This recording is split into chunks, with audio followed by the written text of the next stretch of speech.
रस्त्यावरून गाडी चालवताना अनेकदा ट्रॅफिक पोलीस आपल्याला फक्त तपासणीसाठी थांबवतात, ज्यामुळे ट्रॅफिक जाम होतो आणि आपला वेळही जातो. पण मुंबई पोलीस आयुक्तालयाचे याबद्दलचे नियम काय आहेत, हे प्रत्येक वाहन चालकाला माहिती असणे गरजेचे आहे.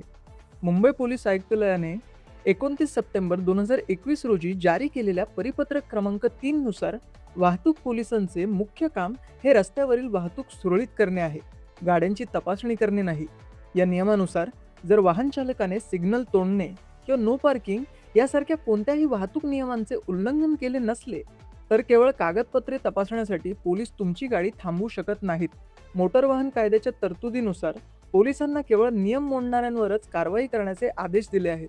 तसेच संयुक्त नाकाबंदी दरम्यानही वाहतूक पोलिसांनी फक्त वाहतूक नियमांच्या संदर्भातच कारवाई करणे अपेक्षित आहे. वाहन चालक आपली कागदपत्रे डिजिलॉकर किंवा एम परिवहन या ॲपद्वारे डिजिटल स्वरूपात दाखवू शकतात, जी पूर्णपणे वैध आहेत.